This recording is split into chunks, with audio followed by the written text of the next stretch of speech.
اهلا بيكم في محاضره جديده من محاضرات ام كي فرونت اند اكاديمي.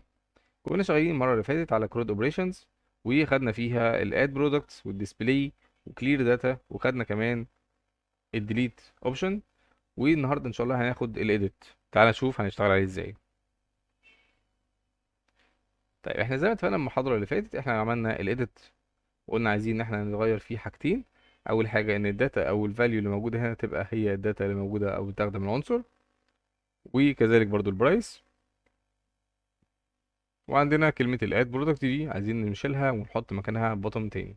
طيب، يبقى أول حاجة هنضيفها نضيف الأول البوتوم، لأن اوريدي هو مش موجود.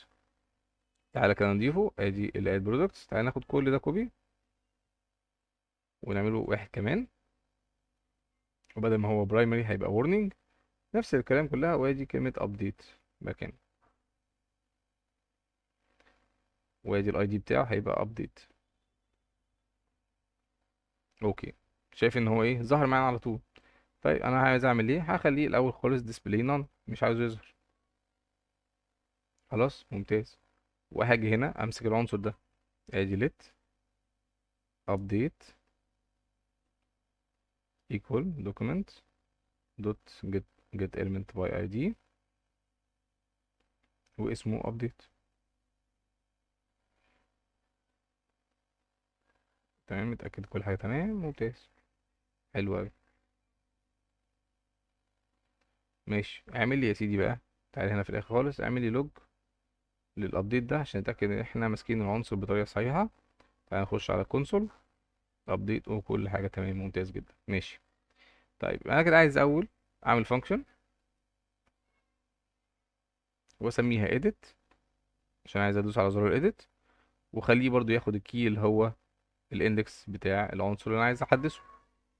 طيب، عايز اعمل ايه دلوقتي في الاندكس، او لما اجي ادوس على على الفانكشن اللي اسمها edit؟ اول حاجه هعملها هخلي، احنا عندنا اوريدي ماسكين العناصر بتاعه البي نيم، هخلي البي نيم دوت فاليو بتساوي، عايزه تساوي ايه بقى؟ عايزه تساوي البرودكتس اوف الاندكس دوت برودكت نيم. معناه ايه السطر الكودي ده؟ معناه ان انا عايز اخلي البرودكت نيم اللي احنا مسكناه العنصر ده، اللي هو في الاول خالص اللي هو البي نيم ده، يساوي الفاليو بتاعته تساوي البرودكت نيم. طب انهي برودكت نيم بقى؟ ما انا عندي برودكت نيم كتير، اوف اي الاندكس بتاعها. يعني انا لو جيت زي ما عملت في في الديليت بالظبط، قال لك الاندكس لازم امسك الاندكس، فانا لازم امسك الاندكس بتاع اللي انا دوست عليه ايديت. طيب، عشان برضو ادي لوج للاندكس. تمام، نمسح ده الاول او نخليه كده مهمش، وتعالى نشوف في الديسبلاي ونعمل ادي البطن بتاع الايديت، نعمل له برضو اون كليك equal edit،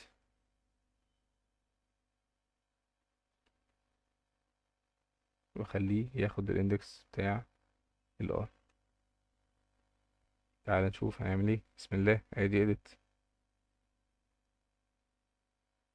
قال لك warning edit is not defined. اوكي. مهم. تعال كده نشوف تاني. ماشي، اشتغلت معانا، كنا كاتبين حاجة غلط او حاجة. ماشي، ادي الاندكس بتاعه زيرو. طيب يبقى انا كده خدت الاندكس بتاعه. تعالى يا سيدي نعرض كمان ادي البي سي ونكمل مثلا 100، نعمل له اد ونعمل edit. قال لك انا ماسك العنصر التاني. طيب عايز اعمل ايه؟ هخلي الفاليو بتاعته، ادي edit، بقى ماوس هنا، حلو جدا، ماشي. هكرر العنصر ده وهقول له البي برايس دوت فاليو بتساوي البرودكتس للاندكس بتاعنا ودوت البرودكت برايس. تعالى نعمل edit تاني، ماسك البرودكت برايس، حلو جدا. عايز اعمل ايه تاني بقى؟ عايز امسك دلوقتي الاتنين بوتومز بتاعتي، ادي الاد دوت كلاس ليست دوت اد. عايز اضيف له ايه؟ عايز اضيف له display none، وعايز اعمل ايه؟ وعايز امسك الزرار بتاع الابديت واقول له كلاس ليست دوت اد ناس ريموف، امسح لي الديسبلاي نون. حلو جدا. لما انا اجي اعمل دلوقتي اديت ابديت هو اللي اشتغل ويجيب العناصر اللي جوه ونعمل ابديت على ده تاني او اديت على ده تاني، مسك العناصر وحط الفاليوز بتاعتها وخلى العناصر دي ابديت. هو ده اللي انا عايزه. طيب عايز اعمل ايه بقى تاني؟ عايز اخلي بقى زرار الابديت ده هو اللي لما ادوس عليه يحصل ابديت او يحصل تغيير في النظام. هو طبعا مش هيعمل حاجه دلوقتي لان مفيش فانكشن. ماشي. يبقى انا كده اول حاجه مهمه جدا خدتها ان انا لما جيت ادوس على edit كتب لي الفاليوز بتاعتي وخلى الزرار ده يبقى ابديت. ماشي حلو جدا. عايز بقى اعمل دلوقتي امسك زرار الابديت واعمل له اد ايفنت listener واعمل له اون كليك، اعمل له فانكشن هو كمان. بس الفانكشن بتاعته دي قصه حلوه جدا جدا جدا وان شاء الله تنبسطوا بيها يعني. انا عايز دلوقتي الفانكشن بتاعتي تاخد ايه؟ عايز اعدل على العنصر اللي انا ماسكه. طب هعرفه منين اصلا اذا كان انا ما عنديش اي اندكس ليه؟ انا كل الاندكس اللي جبتها منين؟ من العنصر بتاعي. طيب يبقى انا لازم اجيب الاندكس بتاعه. لو انا جيت جربت كده اندكس هيقول لي ان هو ما فيهوش اصلا، مش لاقي بيانات ليه. طيب علشان نتجاوز يعني نختصر الحتة دي هقول لك على حل بسيط جدا. بكل بساطة هعمل let key كفاريبل بره. يبقى الكي بتاعي ده فاريبل عادي جدا. ولما اجي ادوس على edit يبقى بدل ما اكتب انا الكونسول لوج ده بكل بساطه هقول له والله اعمل لي الكي ده بيساوي الاندكس بتاعي. وهنا في الفانكشن بدل ما تنادي على الاندكس لا نادي على الكي اللي هو اوريدي اصلا اخد فاليو من فوق. ماشي. وتعالى هنا يا سيدي حتى كمان نعرض ادي لوج للكي بتاعي ادي edit. لما اجي اعمل ابديت قال لك التارجت البوتون بتاعي الكي ده. ممتاز جدا. طيب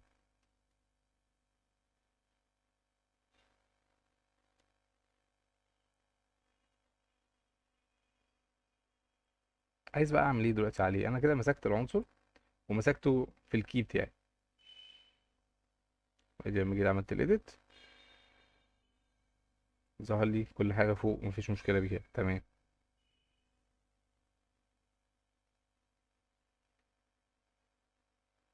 عايزه بقى دلوقتي يخلي العناصر او يمسك العناصر دي والفاليو بتاعتها لما تيجي تتعدل تضاف على البرودكتس اللي انا اصلا عامله فوق خالص اللي هو الاري. طيب هنعمل ده ازاي؟ تعال نمسح ده وقال لك والله البرودكتس دي الكي بتاعي دوت برودكت نيم ايكوال البي نيم دوت فاليو.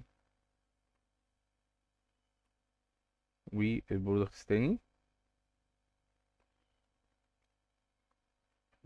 للكي بتاعي برضو دوت برودكت برايس ايكوال بي برايس دوت فاليو. يبقى انا كده عدلت العناصر بتاعتي.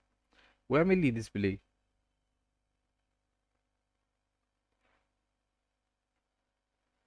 ماشي. تعالى كده نعمل ريفريش للصفحه. ادي الايديت ادي الفاليوز بتاعتي. وجيت هنا عملت 80 عملت اد برودكتس او ابديت برودكتس.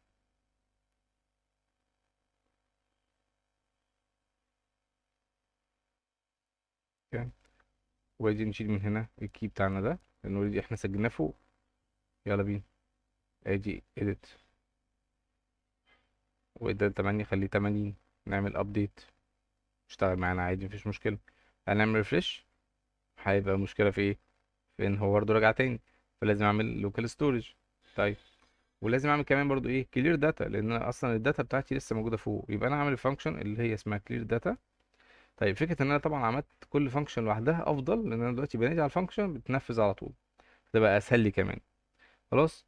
اوكي ادي كده كلير داتا. يبقى انا مسحت العناصر اللي جوه. وعايز اعمل ايه تاني برضو، عايز اغير بدل لو انا دوست هنا اد هيضيفهولي. تمام، فانا عايز دلوقتي لما اجي اعمل edit ده هيبقى 80، واعمل ابديت. الابديت ده يتشال، كلمة ابديت برودكت تتشال، وتعمل كلير داتا، وبعديها هتحصل ايه، تغير العناصر. ادي قلنا يبقى البطن بتاعي بتاع الاد دوت كلاس ليست دوت ريموف، اشيل بقى من عليه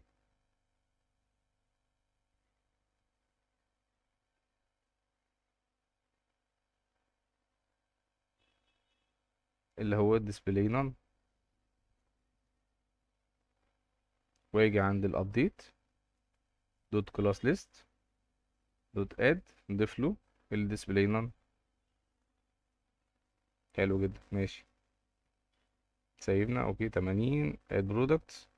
هنعمل بقى اديت نخلي ده 800، نعمل ابديت بقى ب 800 فعلا، والداتا اتمسحت واتعمل ديسبلاي ليها، وجينا عملنا ريفريش رجعت تاني. يبقى عندنا مشكلة فين؟ في اللوكال ستورج. حلو جدا، ادي اللوكال ستورج دوت سيت ايتم.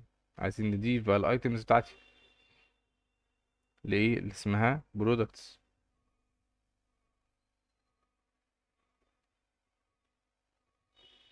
وعايزين نضيف لها ايه، الجيسون. خلي بالك الكود هيتكرر كتير، انت ممكن تحطه اصلا في variable وتعمل على طول، بتنادي على variable على طول يعني ماشي. ادي دوت stringify دي البرودكتس بتاعتي. يبقى نعمل ادي الاديت، وهي الزرار نخليه بدل 8 مثلا نخليه 40، وادي ابديت، والابديت اشتغل.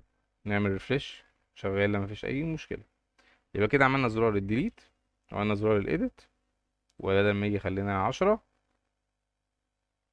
دوسنا على الابديت، اتعدلت واتمسح العناصر واتعمل لها اد برودكت واشتغلت عادي جدا مفيش مشكله. ده كده زرار الابديت. يبقى احنا كده الكود اوبريشن يعتبر يعني الى حد ما خلصناه. خدنا الاد، خدنا الريد، على كده نكتبهم حتى على جنب. خدنا كرييت، خدنا الريد ريد داتا اللي هي الديسبلاي، والابديت، وخدنا الديليت. ده هي كرود اوبريشن. في عندنا المرحله الجايه هي الاس كرودز اللي هي السيرش. دي اسهل ما يكون معانا ان شاء الله. هنشتغل على اليو اي، وبعد كده هنشتغل على جافا سكريبت عشان نعرف التفاصيل بتاعتها ماشيه ازاي. تمام، عشان بس الحلقه دي ما تطولش معاكم، نكتفي بهذا القدر النهارده ان شاء الله، ومعاكم في حلقه جديده من محاضرات ام كي عشان ناخد السيرش بتاعها. كان معاك محمد صالح من محاضرات ام كي فرونت اند اكاديمي. متنساش تشترك في القناه وتتابعنا علشان يوصلك كل جديد. تحياتي، مع السلامه. برعاية MK for Web Solutions.